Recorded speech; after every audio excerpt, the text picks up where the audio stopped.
Ya, Ko oke. Ryan, Ini iya maaf banget tadi keputus ya. iya nih fiber optik se-Indonesia perlu saya beli dulu nih kayaknya nih. Sama saya beli satelit sendiri nih. Bikin Tadi ada kesel yang aja dari komentar tadi. nih, apa jangan-jangan gara-gara yang lagi merger nih. Tadi ada loh yang komen gitu loh. Iya nih, Bisa aduh aja gimana ya. sih. Iya, iya, iya. Yuk, yuk, yuk, silakan, silakan. Sepertinya udah Oke, cukup baik nih. Yuk, yuk, yuk, Mai. Yuk, ya mumpung oke. bagus, ayo kita tancap 3 jam. Yuk. Oke, oke. Tadi kita sampai mana ya, Ko ya? Tadi kita Ya, sampai ke tadi ada yang nanya cryptocurrency berapa saham. persen? Mm-mm. Oh Berapa ya, cut persen loss. kita boleh melakukan gini? Sebenarnya saya pribadi ya, saya tidak pernah mengenal kata cut loss. Saya mengenal kata stop loss. Loh, Ryan, kok kamu ini pemain kata-kata ini, kamu ini pujangga atau bagaimana? Bukan, begini. Karena kalau kita menggunakan pemilihan kata yang salah, maka kita akan bisa bergerak ke tempat yang salah. Jadi, cut loss itu adalah memotong. Biasanya kok potong itu adalah sesuatu ketidakrelaan yang harus terjadi.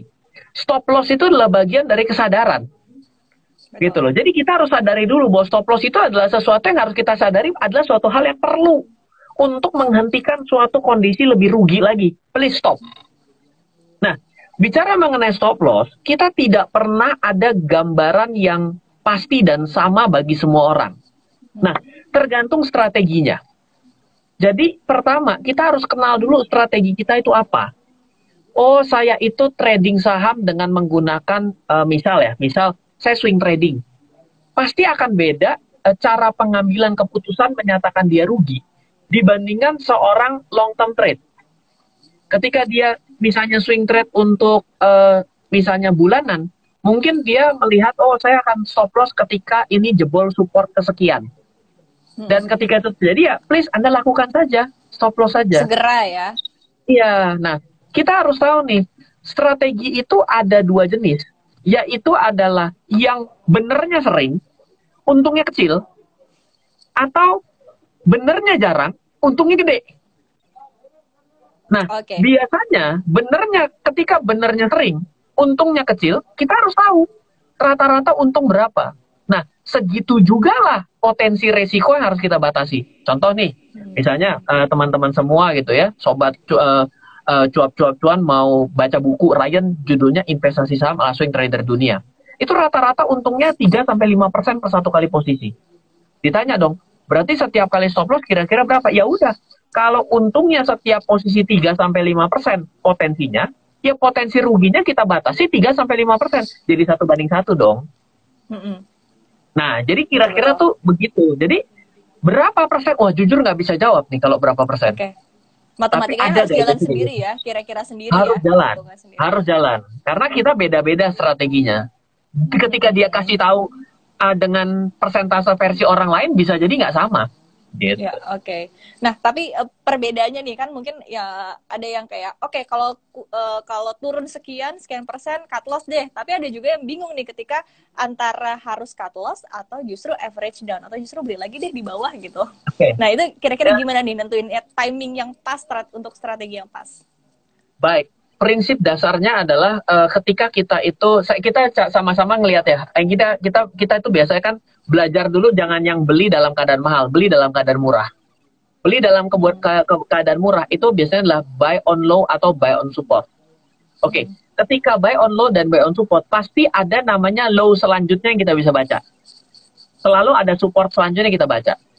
Kita ukur dulu jarak antara low sekarang dengan low selanjutnya itu berapa persen.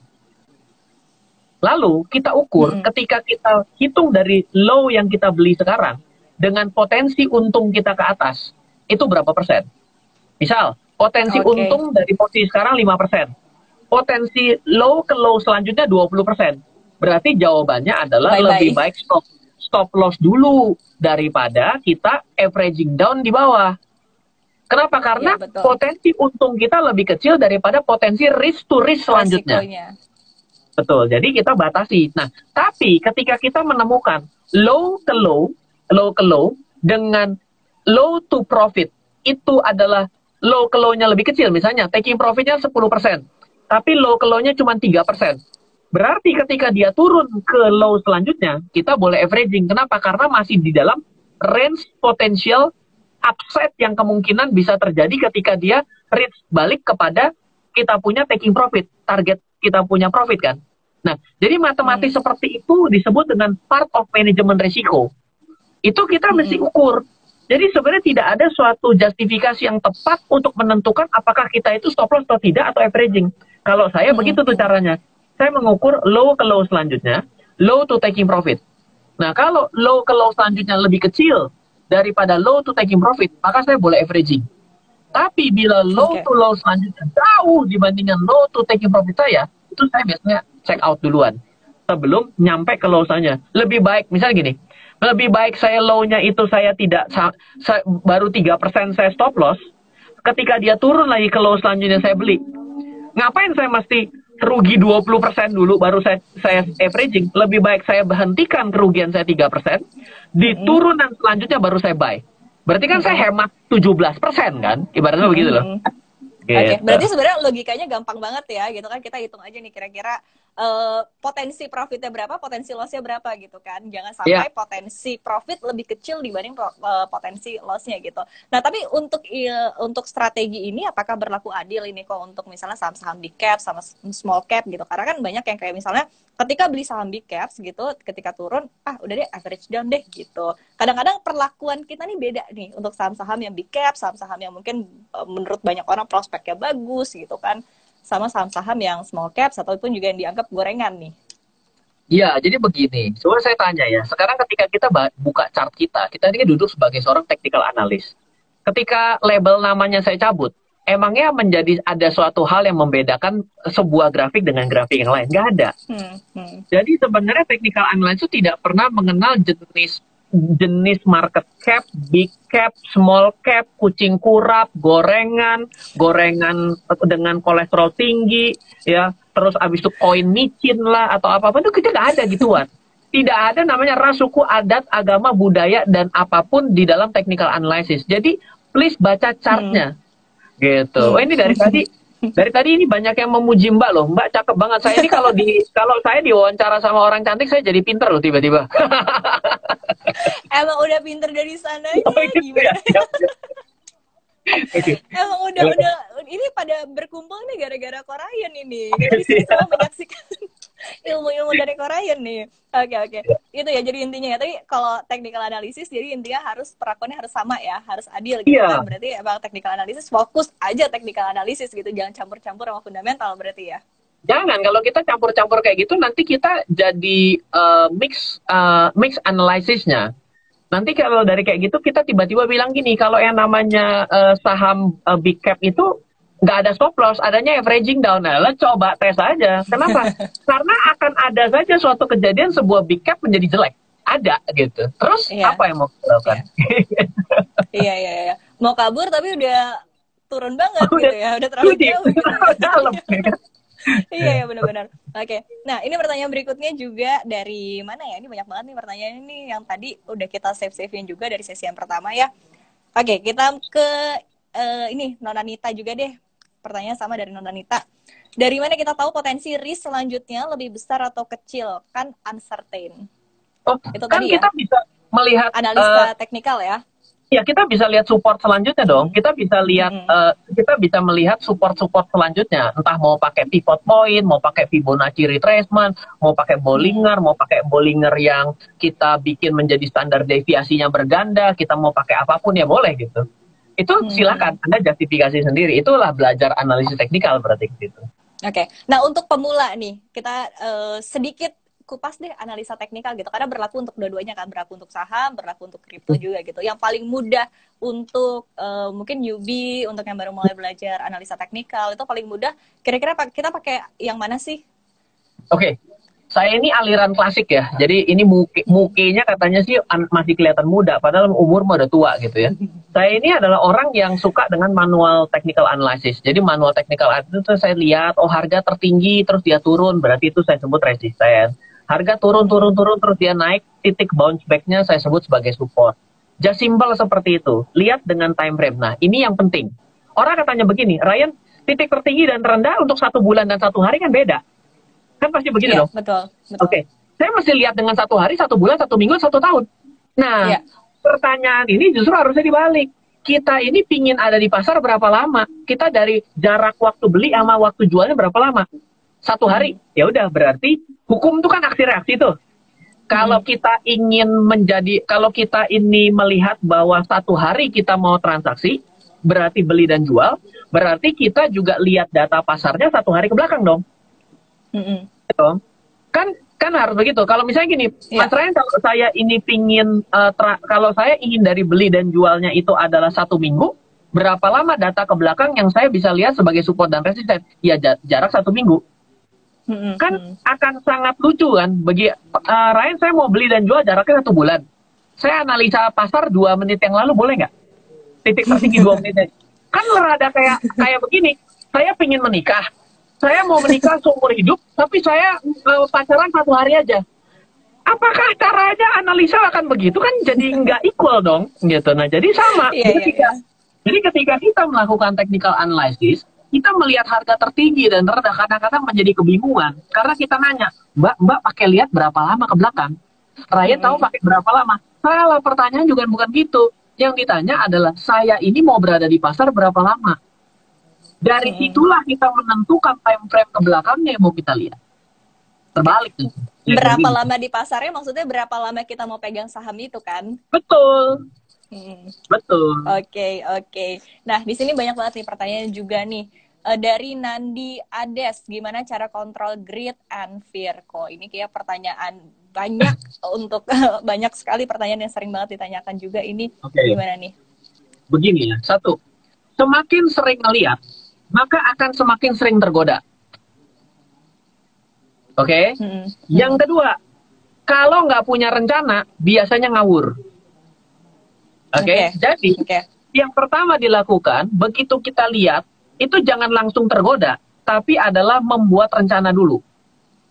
Setelah itu, jalanin rencananya. Begitu sudah, kan kita tahu nih, kita udah beli, kita punya stop loss, kita punya taking profit. Ya sudah, kita stick kepada taking profit dan stop loss itu. Matiin aplikasi dan jebret. Kalau perlu uninstall. Nah, 2 hari lagi baru lihat. Kenapa? Kalau dilihatin tiap menit, pasti jadi rusak. Inaik. Saya jual Loh, taking profitnya masih jauh loh. Saya jual kayaknya udah nggak kuat lagi. Begitu dijual naik ke atas. Waduh, rugi, pening, ya kan? Begitu turun. Tapi kalau nggak dilihat, nanti nggak ketahuan lagi mau stop loss-nya di mana? Gimana? Karena hari ini kan sudah ada namanya semi automatic ya, atau disebut dengan pending order kan. Nah, buatlah pending order itu saja. Jadi kita bikin yang namanya condition market order. Bila ternyata taking profitnya tercapai, ya stop loss-nya tercabut. Begitu stop loss-nya tercabut, taking profitnya nggak terjadi. Atau menggunakan trailing stop.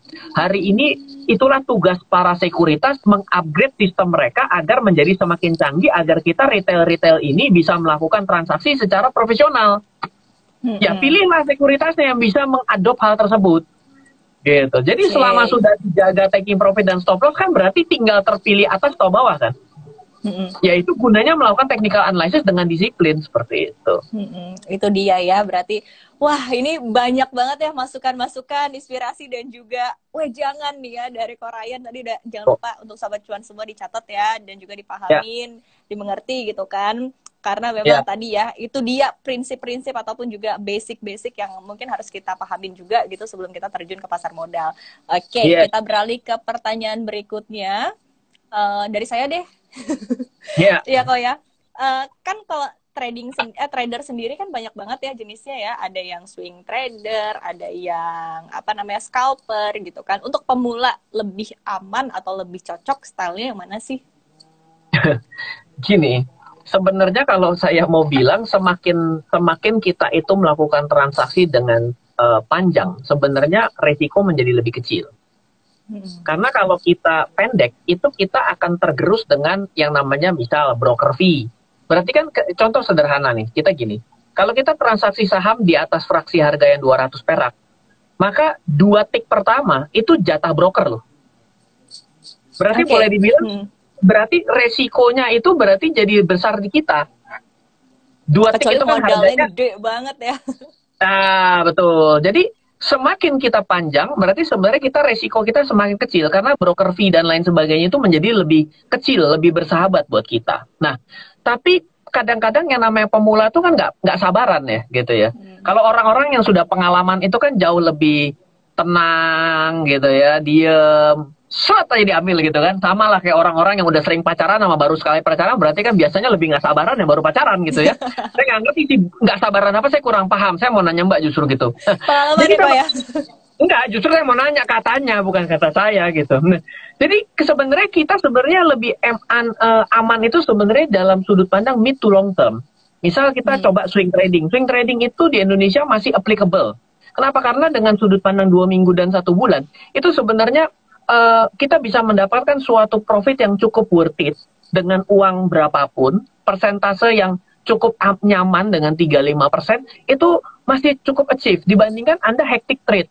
Sehari harus 12 kali keluar masuk pasar. Waduh, itu kalau dilanjutkan 1 bulan bisa tipes loh. Udah kayak gitu duitnya mepet lagi kecil. Trading Apalagi trade 200 kebanyakan lossnya lagi. Iya, nah itu jadi lebih nggak worth it gitu. Jadi lebih baik dengan uang yang tidak terlalu besar, 1 juta, 5 juta, 10 juta. Dengan swing trading itu sebenarnya kita lebih enjoy market. Karena market Indonesia itu kalau dibilang kenceng ya nggak kenceng banget. Coba deh, orang-orang yang sudah pernah trading saham, pindah trading kripto bilang, trading saham kayak kura-kura gitu ya. Atau misalnya trading saham di Indonesia terus pindah ke trading saham di US market, wah itu lebih cesplang lagi gitu ya. Jadi sebenarnya market kita ini market yang cukup baik untuk pemula. Nggak terlalu kenceng. Gitu. Oke, ini sekaligus deh ya ada pertanyaan terakhir, sekaligus mungkin juga closing statement karena nggak kerasa banget ini kita sebentar lagi jam 16:45 gitu. Oh, udahan ini. Mepet juga. Oh, nggak lanjut. Cukup mepet. Nanti saya kalau diwawancara sama Mbak kayaknya bisa 2 jam siap deh. Siap. Lanjut lagi minggu depan ya, beneran ya. Siap. Siap. Oke, ini pertanyaan terakhir dari Thomas Surya, apa bijak average up atau harusnya gimana kalau dalam kondisi bullish gitu? Dan mungkin sekaligus closing statement dari Ko Ryan gitu ya, kira-kira pesan apa yang mau disampaikan untuk sahabat cuan semua? Iya, sebenarnya bicara mengenai average up itu bagian dari trading style ya. Saya pribadi itu bukan tipikal yang average up, tapi saya percaya dalam setiap up pasti ada down-nya. Jadi saya akan ambil filosofi kehidupan ya, setiap up ada down-nya. Iya, masa yang namanya kenaikan harga saham itu seperti roket begini kan kagak dong. Dia bentuknya kan miring dong. Bentuknya itu kan gradiennya ada kemiringannya dong. Ya kan bukan dengan sudut 90 derajat kan bukan dong. Berarti 45 derajat. Tapi dalam keadaan naik itu pasti ada swing-swingnya kecil. Dalam keadaan uptrend sekalipun, maka itu yang saya jadikan sebagai areal averaging down. Jadi mindset saya tidak average up, tapi saya tetap namanya average ketika swing. Jadi saya selalu memanfaatkan buy on low-nya itu. Jadi mungkin itu menjadi lebih masuk akal, tapi tidak masuk akal bagi orang lain karena ternyata memiliki perbedaan dengan risk appetite. Ada orang yang berani membeli buy on breakout, dan buy on breakout. Tapi ada orang yang suka dengan buy on low. Nah, saya pribadi adalah orang yang belajar dari awal adalah buy on low. Jadi ketika dia naik, saya yang cari adalah swing-nya. Kira-kira seperti itu. Jadi kalau misal pun ada udah arah 1 hari, mau arah 2 hari gitu kan, mendingan tahan aja kali dikejar. Ya. Jangan tidak bisa dikejar. Masih ada 745 saham lain yang bisa Anda beli, ngapain dikejar satu? Ngapain? Soalnya kadang-kadang kalau lihat tren itu kan kayak arah tuh berhari-hari gitu kok. Jadi pengen gitu kan. Iya, nanti Anda jadi teh pucuk. Ya. Dari teh pucuk dipetik di atas, tes saja kan mati di atas tuh. Ya, investor pucuk Jangan lakukan itu. Masih 745 saham lagi, ngapain dibelain satu? Kenapa? Kenapa? Gitu. Jatuh cinta, kan jatuh cinta salah. Mendingan yang presenter hari ini lebih aman, ya Mbak ya.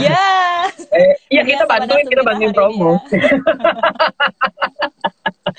Oke, aduh seru banget ya hari ini kita ngobrol sama Ko Ryan ya. Ko Ryan, thank you banget ya udah bergabung bersama kita di sini, udah sangat memberikan inspirasi, wejangan untuk para sobat cuan semua yang ingin mencoba peruntungannya, pengen mencoba skillnya di dunia pasar modal. Semoga dengan wejangan Ko Ryan hari ini kita bisa semakin cuan lagi deh di pasar modal gitu ya. Halo, terima kasih sudah menyaksikan video di RF Channel on YouTube. RF Channel adalah channel edukasi untuk kita secara bersama-sama belajar dan mendapatkan aktualisasi mengenai investasi, keuangan, dan bisnis bersama saya, Ryan Filbert, dan tim. Add nomor WhatsApp saya di 0895 07 08 0789 0895 07 08 0789. Download aplikasi MyRF di Android atau iOS untuk mendapatkan artikel dan tema-tema khusus mengenai edukasi investasi, keuangan, dan bisnis pada aplikasi MyRF sekarang juga. Setiap bulan, saya bersama dengan tim memiliki kelas, mulai dari belajar trading dengan analisa teknikal, yang strateginya bisa Anda terapkan pada seluruh market, mulai dari saham, forex, hingga cryptocurrency, atau kelas investasi saham bernama Fundamental Camp. Untuk mengetahui kelas lainnya dan bertanya mengenai kelas, hubungi tim sekarang juga di 0852 882 6187. Sekali lagi, 0852 882 6187. Semoga terus bermanfaat. Dari saya Ryan Filbert, salam investasi untuk Indonesia.